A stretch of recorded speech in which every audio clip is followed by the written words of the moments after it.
Allez, je me lance. Ça faisait quelques jours que ça me trottait dans la tête. Et avec tout ce qui se passe présentement à Ottawa, je me suis dit, quelle est la meilleure façon de contribuer, faire ma part, parce que je n'ai pas pu me rendre à Ottawa. OK, pour mes amis qui m'écoutent d'ailleurs, bon, ceux qui ne me connaissent pas, mon nom c'est Adrian, donc je suis un Québécois, Canadien d'origine chilienne.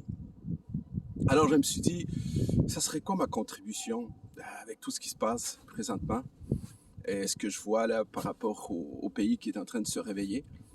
Fait que je me suis dit que le meilleur témoignage que je pouvais faire et ma meilleure contribution, c'est vous expliquer ma démarche, que peut-être beaucoup de gens vont se connecter avec, surtout des gens qui viennent d'ailleurs, des immigrants qui ont été reçus dans cette terre d'accueil. Comme papa, comme mon garçon il dit, ah, allez papa, raconte-nous une histoire. Alors, c'est ça, je me lance et je laisse parler mon cœur.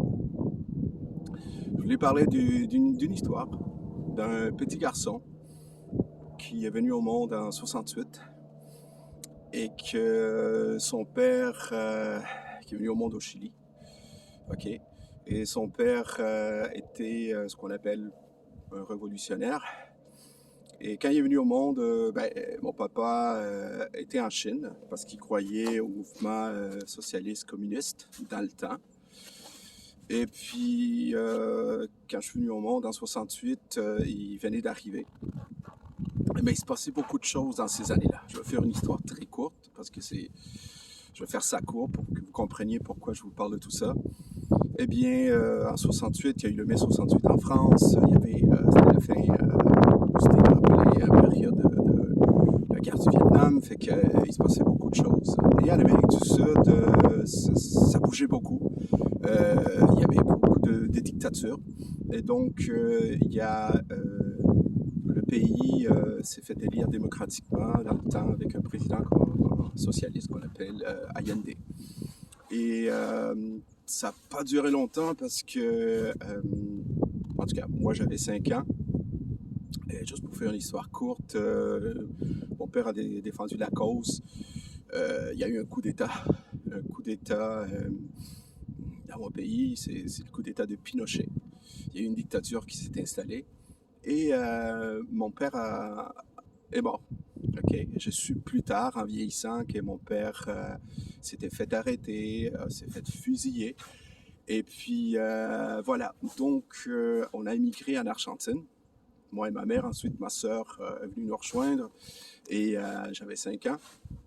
Et comme un petit garçon, j'ai juste des flashs, des manifestations, des tanks, des gaz lacrymogènes. Je me souviens qu'il y a eu une descente de militaires chez moi. J'étais tout petit, puis ils nous pointaient à la mitraillette. Ils nous ont fait sortir, moi et ma mère, et d'autres. Et puis, je sentais cette peur, mais en même temps, je savais qu'il y a quelque chose de très mal qui avait fait à mon père. Fait que, tout petit, j'avais en même temps une espèce de rage, une espèce de... quasiment de la haine. Parce que j'ai senti plus tard que face à l'uniforme. OK? Ensuite, on a migré en Argentine. J'ai de très bons souvenirs, une très belle enfance. Et j'ai même assisté à la victoire de la Coupe du Monde en Argentine. Pour ceux qui connaissent le foot, en 78, OK, l'Argentine. Et j'ai vu une explosion de joie dans les rues que j'avais jamais vu, une nation qui se réveille. Donc, d'une nation qui a été blessée, quelques années plus tard, j'assiste à une explosion de joie à Mendoza, en Argentine. Mais pour nous, ça a été très bref parce que le président de l'époque a sonné un mandat qui disait que toute la diaspora chilienne, on était au-dessus d'1 million qui vivait en Argentine, devait quitter le pays. Et c'est à ce moment-là que on a dû quitter le pays. OK? Je devais avoir une dizaine d'années. Et de fil en aiguille, ma mère nous a avisé que finalement, on s'en vient au Québec, au Canada. OK? Donc, du pays le plus au sud de l'Amérique du Sud, de l'Amérique. je me ramasse au pays le plus au nord, qui est le Canada. D'accord? Alors, je suis arrivé ici en 79, donc ça fait un peu plus d'une quarantaine d'années, fait que pratiquement je suis plus québécois, canadien qu'autre chose, mais mes racines sont encore là, mes origines sont encore là, mais surtout mes souvenirs de ce que tout ça est arrivé. Et j'ai fait ma vie ici. Et pour faire une histoire courte, ok, c'est assez personnel ce que je vais vous dire, mais j'ai besoin de vous le dire pour que vous compreniez qu'est-ce qui m'arrive et qu'est-ce que je ressens face à cet événement-là extraordinaire qui est en train d'arriver à Ottawa. D'accord? Euh, j'ai eu un garçon et je me suis intégré à la société, tout ça. Mais il m'est arrivé il y a quelques années que j'ai dû, pour des raisons personnelles, me battre pour la garde de mon garçon et j'ai dû me faire un test d'un psychologue pour m'analyser parce que bon, j'étais accusé d'avoir un comportement un peu violent. Donc, je me suis prêté au jeu. Je suis allé, voir ce psychologue et il m'a fait une analyse. Puis finalement, il m'a dit, tu sais, Adrian, je vois que tu t'en rends pas compte, mais tu as le profil de l'enfant de la guerre. Je comprenais pas qu'est-ce que voulait dire un enfant de la guerre. Il dit, ouais. Il dit, il y a comme un blindage autour de toi, émotionnel. Il dit, il y a une carapace. Puis là, il me disait, écoute, t'es encore comme un guerrier. Il dit, c'est fini, ici, le Québec, le Canada. Moi, je vous parle il y a peut-être une dizaine d'années déjà de tout ça. Il dit, tu dois relâcher. Il dit, il n'y en a pas de guerre ici. Et il m'a fait réaliser que pendant des années, tout ce que j'ai vécu, ben, je m'étais bâti comme un personnage. C'était un système de défense. Mais que malgré moi, il m'a suivi. D'accord? Et ça m'a fait réaliser que je devais faire des changements de ma vie. D'accord? Alors, tout ça pour vous ramener, juste avant la COVID, ça faisait longtemps que je voulais amener mon fils au Chili, parce qu'il en rêvait aussi, puis il voulait voir ses origines, parce que lui, il est moitié québécois, moitié canadien. Et je l'ai amené au Chili. Et c'était un peu quelques mois avant la COVID, avant le lockdown mondial. Je me souviens qu'on était dans les montagnes là-bas. Et moi, depuis un bout de temps, je suis beaucoup de séminaires sur la crypto-monnaie, les finances. Ceux qui me connaissent, ils me connaissent beaucoup à travers la crypto-monnaie. D'accord? Mais aujourd'hui, c'est Adrian, c'est mon cœur qui parle. D'accord? Et pendant qu'on marchait, je discutais avec mon fils, puis je lui disais que je lui parlais beaucoup de l'ayahuasca. OK, il dit, ouais, j'ai entendu. Il dit, ça a l'air, c'est un truc qui te réveille et tout ça. Parce que beaucoup de gens que je suis, qui ont beaucoup sont dans la démarche spirituelle, ils ont touché à ça. Puis mon fils, il a toujours su que j'ai jamais fumé, j'ai jamais touché à la Marie, ça m'a jamais attiré. Et mon fils, il dit, papa, j'aimerais ça te demander quelque chose. Il dit, ouais, vas-y. On était dans les montagnes. Il me dit, j'aimerais ça qu'un jour, on fasse un trip de champignons magiques. J'étais comme surpris, mais en même temps, parce qu'il m'a vu que j'étais un peu ouvert à ça. J'ai dit, ouais, pourquoi pas. Mais j'ai dit ça comme ça. Ensuite, on est revenu du Chili, on est revenu au Canada, et quelques mois après, au mois de mars, ça y est, c'est la COVID. OK? Donc, c'est le lockdown. Moi, je vous parle il y a 2 ans de ça. Ensuite, vous connaissez l'histoire et tout ce qui est arrivé, ainsi de suite. D'accord? Alors, ce que j'essaie de vous dire, c'est que l'été qui vient de passer, mon garçon, il me dit, papa, tu m'avais dit que tu étais prête à faire un trip de champignons magiques. J'aimerais ça qu'on le fasse, parce que je crois que ça va te toucher. Ça va peut-être même te changer. Et je me suis rappelé que je lui avais dit oui, puis je suis le genre, OK, je lui ai fait comme une promesse. Mais en même temps, je dis, OK, on y va. Il était hyper excité. Il dit, waouh, mon papa qui est conservateur face à ça, il me dit oui. Et on est allé à un endroit qui s'appelle Mont-Laurier. On adore ça. C'est vraiment dans le grand bois. C'est vraiment. Et cet été, j'ai dit, OK, on va essayer le tronc champignon. On va voir c'est quoi. Fait que, est allé voir un ami autochtone ici qui lui a dit, ouais, mon papa veut le faire. C'est un grand gabarit. Puis il est assez balèze. Puis on a besoin d'une bonne dose. Fait qu'à ce moment-là, j'ai fait comme, OK. Fait que là, on s'est ramassé proche d'un lac. Et j'ai commencé à mâchouiller. Ah, ça coûte vraiment pas bon. Je comprends pourquoi mon garçon avait un jus d'orange. J'ai dit, oh, papa, c'est dégueu au début. Mais c'est une intoxication naturelle. Puis j'avais beaucoup lu sur les chamans. C'est quelque chose que je suis de plus en plus ouvert. Et ça m'intriguait. OK. À un moment donné, je suis dans l'eau et je commence à être engourdi. Et là, il me dit, ah, ça y est, papa, tu vas voir, ça commence. Vous savez, quand vous allez chez le dentiste, vous avez la moitié du visage engourdi, mais dites-vous que c'est tout le corps qui est engourdi. Un peu comme aujourd'hui, là, avec le froid. Mais là, c'est tout le corps, toutes tes sens. Mais c'est pas juste tes sens, c'est ton esprit, c'est ton cerveau. Et j'avais l'impression qu'un éléphant était en train de s'asseoir sur moi. Et là, je m'écrasais. Il me dit, c'est normal, papa. Et je comprenais pourquoi mon garçon, il était sur la roche, il bougeait pas. Il dit, on s'énerve pas. En fin de compte, il me dit, le champignon est en train d'écraser ton ego. Wow! Chose qui est très difficile avec moi. Beaucoup de gens disent, tu as un très gros ego à cause de cet enfant soldat qui a dû comme se créer comme un super personnage. Et laissez-moi vous dire que ça l'a écrasé, écrasé.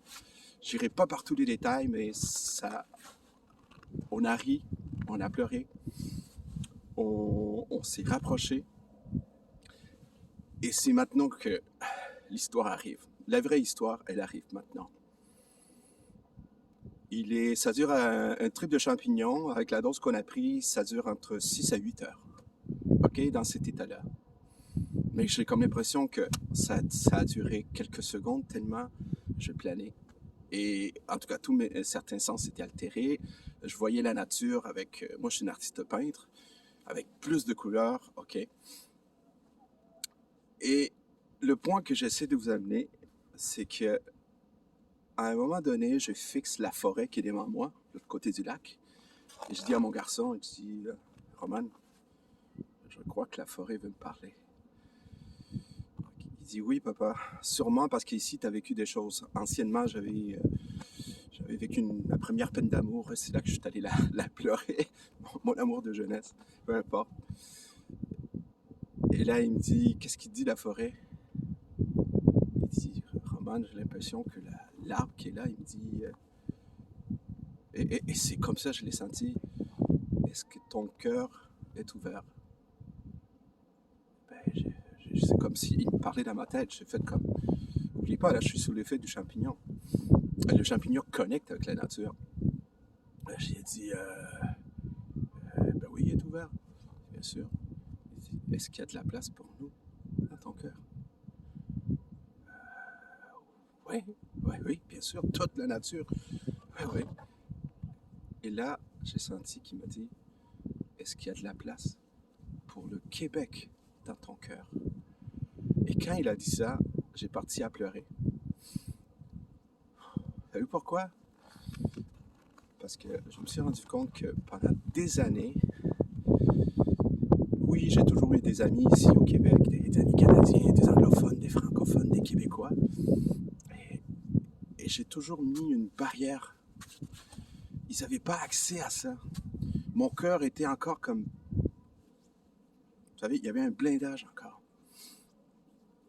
Et je me suis rappelé, j'ai travaillé beaucoup dans le public, j'avais tendance à juger les gens.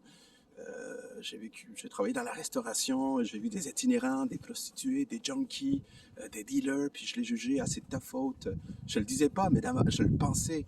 Il dit, t'es un ci, t'es un ça. Toujours trouver la faiblesse chez les autres. Et j'ai pleuré parce que j'ai demandé pardon. Je voyais ces visages juste devant moi. Et j'ai demandé pardon. OK? Et ce que j'essaie de vous dire, c'est que mon cœur s'est vraiment ouvert. Et à ce moment-là, j'ai dit, savez-vous quoi? pas juste le Québec, le Canada et la terre entière.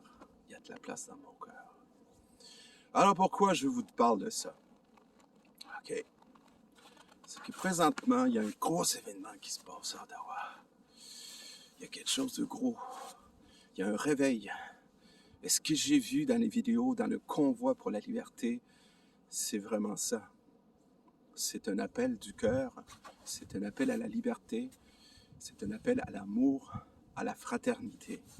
Alors, à tous les amis qui m'écoutent, que vous soyez de la France, que vous soyez en Afrique, que vous soyez dans les pays hispanos, que vous soyez aux États-Unis, je sais, j'ai quand même des gens d'un peu partout. Je vous dis, c'est ça qui va nous sauver. Et c'est ça qui est en train de se passer là-bas. OK? Et maintenant, je m'adresse à tous mes concitoyens québécois et canadiens. Il faut les appuyer, les camionneurs. Il faut être là. Je crois qu'ils devaient être là la semaine prochaine. Je vais aller là-bas. Et je vais vous partager ce que je veux voir. Pourquoi? Parce qu'il y a un mouvement qui est parti face à toute cette espèce de ambiance de peur globale, OK, qui est en train de faire des ravages. Je ne sortirai pas les chiffres par rapport au suicide des jeunes. Je ne sortirai pas les chiffres par rapport aux gens qui sont vaccinés ou non vaccinés. Ceci s'adresse à tout le monde. Peu importe que vous soyez, il faut laisser aller votre cœur. Ça me touche. J'ai pleuré. Vous n'avez pas idée lorsque je voyais des vidéos, des convois. Et maintenant, je vois des dépêches qu'en Australie, c'est commencé, il y a un convoi. On parle déjà qu'en Europe, c'est commencé, en Finlande, en Pologne, que ce soit en Espagne, en France. Écoutez, ça n'arrêtera plus. Et puis, des dépêches sur des remises en question sur qu'est-ce qui est arrivé vraiment. Je ne veux pas trop m'étaler. OK, surtout que il fait froid. Mais tout ce que je peux vous dire, c'est que les gens se posent de plus en plus des questions. OK? Et lorsqu'on se pose des questions, on se dit, attends, ils nous ont dit tel truc. Et là, c'est un autre truc.